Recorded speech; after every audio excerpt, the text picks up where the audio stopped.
I'm Mr. Eder. I will be summarizing the chapters 3, 4, and 5 of Introduction to Philosophy, Psychology, and Sociology of Education and Curriculum. Philosophy is for everybody. It analyzes the foundations underlying other discipline and develops comprehensive conception and apprehension of the world. Today's educational system is highly complex, especially on the approaches of psychological sciences to improve the learning process and promote better understanding to oneself. When we talk about psychology, we think about human mind and soul. Thus, this is the study of soul and mind, including problems of individuals' daily life and treatment of mental illness.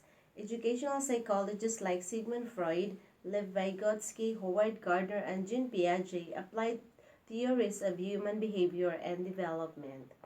In sociological perspective of education, sociology is the scientific study of society.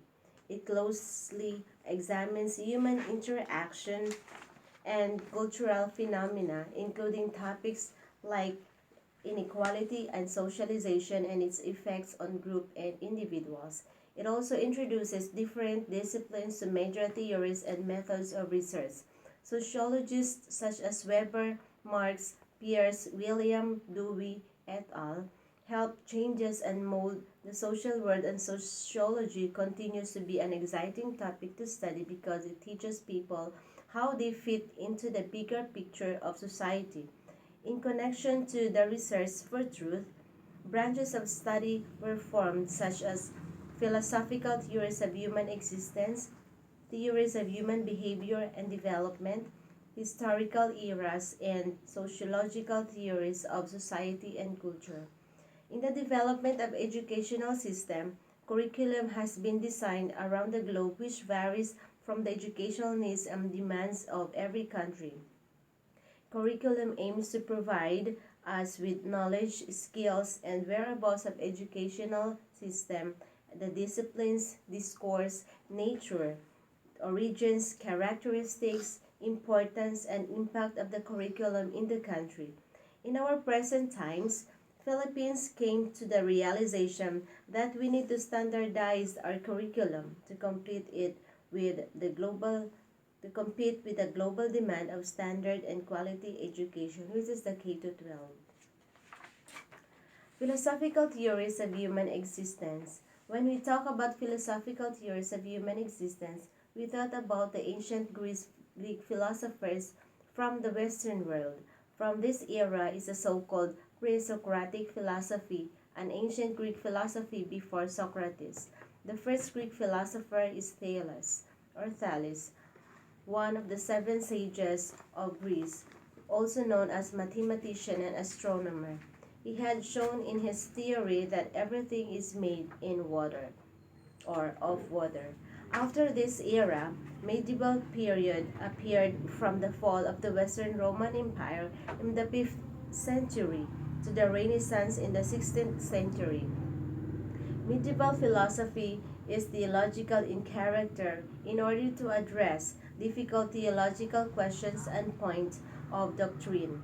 After the fall of Middle Age, modern philosophy became visible. It is a branch of philosophy which originated in Western Europe in the 17th century and is now common worldwide.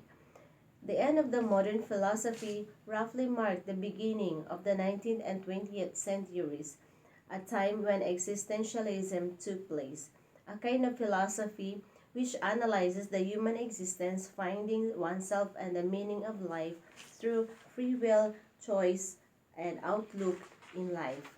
Theories of human behavior and development. Theories of human behavior and development are characterized with the distinct features and nature of the human being. It includes three dimensions: the biological, psychological, social, and spiritual or religious aspects of human life. There are three major theories of human development, such as psychoanalytic theories, which stress out the importance of children's unconscious thoughts as an influential factors of parents to their child's development. The most significant psychoanalytic theory is Sigmund Freud, from 1856 to 1939, who emphasized unconscious motivation, as the main cause of behavior, which lies in unconscious mind. He introduced these structures of personality such as ID, the ego or the reality principle, and the superego or the moral principles. Cognitive theory is also is another theory which emphasizes on students' consciousness thoughts or conscious thoughts. Some of the major cognitive theorists are Wolfgang Kohler, known for his theory which has classified into five laws such as law of continuity, law of closure, law of proximity, law of similarity, and law of pregnance. And of course, we have Jerome Bruner, in his learning theory of the problem of what the people do with information to achieve generalized insights and understanding. Behavioral theorists stressed the effects of the environment on the organism to adapt, learn, and change. Some influential behavioral theorists are Pavlov, from the known for his classical conditioning theory, Thorndike, the law of effect, Skinner, the operant conditioning, and Lev Vygotsky, the social development theory. He states that every function in the child's cultural development appears twice, first in the social level between people in or interpsychological, and later in the individual level inside the child or intrapersonal psychological. On the other hand, history is a contradictory to Jean Piaget's theory of genetic epistemology or constructivism, which emphasizes on mind that models or develop the external world. He has four primary stages of cognitive structures: the so-called sensory motor, operational period, the concrete operation, and formal operation. Another branch of study is enclosed in the historical era. From the Western civilization, three great philosophers made ancient Greek philosophy very famous to the world. They are also called the Los Tres Amigos, the legendary figure and recognized as the fathers of Western philosophy. They are Socrates, who has hailed in his legacy the Socratic method, in which the teacher repeatedly questions students to help them clarify their own deepest thoughts. Another is Plato, the Socrates pupil, believed that a domain of internally existing ideas or forms underlies the physical world, and people can discover knowledge or justification by reason alone. Aristotle, Plato's pupil, who synthesized that the good life for people is a life of happiness, an activity of the soul in accordance with the perfect virtue. The darkness or the Dark Age refers to the period of time between the fall of the Roman Empire and the beginning of the Italian Renaissance and the Age of Discovery. It was a difficult time when famine and disease were common. There was coined to the disastrous mortal disease known as the Black Death, the greatest catastrophe ever of Europe's entire population, according to all Benedictine. Marcus Aurelius, from 121 to 180, 14th emperor of the Rome, a Stoic philosopher who wrote the book Meditations. He considered Christians as rebellious and dangerous factors of the Roman Empire and warned that if Christians were allowed to corrupt the intellect and souls of the citizens of the Rome, the empire would fall. Another significant period happened in the historical era is the time of enlightenment. This is the time of Western philosophy and intellectual, scientific, and cultural life in 18th century. It held to be the source of critical ideas, freedom, democracy, and reasoning values of society. Great philosophers in this era are Immanuel Kant and Jean-Jacques Rousseau. The first stated that it is not how does an object affect the mind, but how does the mind affect an object. In this transcendentalism, it stated that space and time are not part of the nominal world, but constructs of the mind. The Age of Reason represented a portal in the way man viewed himself to pursue knowledge and the universe. This was the beginning of an open society where individuals were free to pursue individual happiness and liberty. Renaissance period. After the fall of Age of Reason, Renaissance period has been known as the age of the modern philosophy. It reminds us about the empiricism theory that asserts knowledge comes only on primary from sensory experience. Recognized theories are the following: René Descartes, the father of the modern philosophy, who is known as his cognito ergo sum, Cartesian geometry, and methodological skepticism. Another is Hegel, an absolute idealist whose distinction between the unknowable and the circumstantially unknown can be seen as the beginning of Hegel's rational system of the universe. Sociological theories of society and cultures. In the world of sociology, we have functionalism. It emphasizes that society is prior to individuals, that various institutions in the society work together to produce social order and maintain the healthy environment. Emil Durkheim, a functionalist, believes that the basis of an orderly society is the existence of central value system that imposes common values on all its members.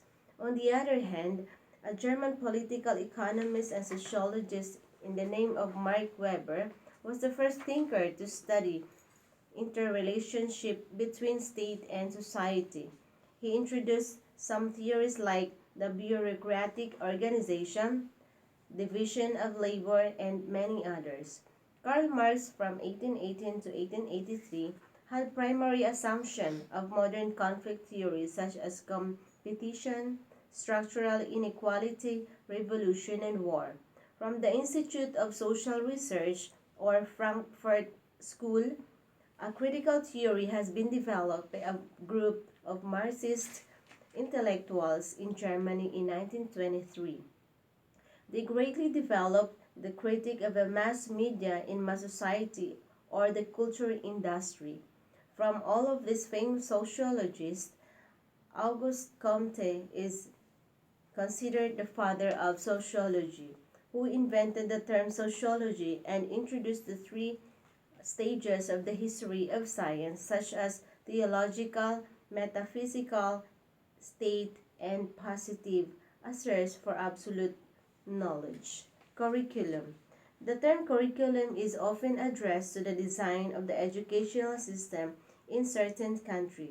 It is composed of structural organization, goals, objectives or plans, methods, materials, and assessment. Curriculum has its discipline or an idiom of study with own particular rules and expectations. A discourse or a system of statement that provide rules of information and sets of practices within a social milieu, and a theory of curriculum rules and standards. Types of curriculum are as follows.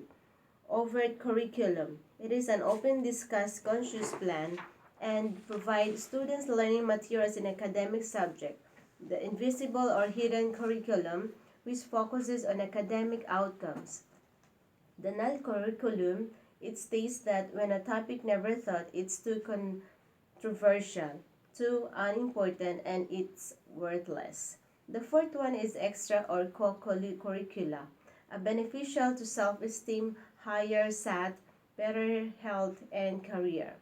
Curriculum organization are as follows: social level, institutional level, instructional level, and ideological level. As far as education is concerned, curriculum provides answers or solutions to the world's pressing conditions and problems, such as environment, politics, socio-economics, and other ages of poverty, climate change, and sustainable development. Consider teaching. Teaching is a noble profession. It is a kind of challenging passion to inspire the learners in achieving their dreams as they go along in this complex world. Teaching is not only imposing knowledge and ideas from the book or solving problems or discovering new things from experimentations, but also to teach them how to realize good decision making to gain success while using their skills, talents, and strength properly. A good teacher inspires other people or students to fulfill their true potential, can make the class attentive and controlled with lessons that are made fun and interesting. The teacher is also a social worker, wherein she provides the necessity of the students, starting from doing the visual aids and preparing the teaching materials of the lesson, showing to them as a model, touching their mind and heart as they face their life's endeavor. Teachers nowadays, in the K to 12 point of views, are facilitators. Chalk talk is now discouraged in the classroom. A 21st century teacher exercises creativity and minimizes the available resources. She is trained to be a dynamic facilitator of learning and an agent of change, the medium of knowledge and an instrument of metamorphosis. Social media, sciences, and technology are very much useful in implementing the K 12 curriculum as we compete globally. Our youths are also trained to be well equipped with the flow of life in the real world. So that's all for now, and good day.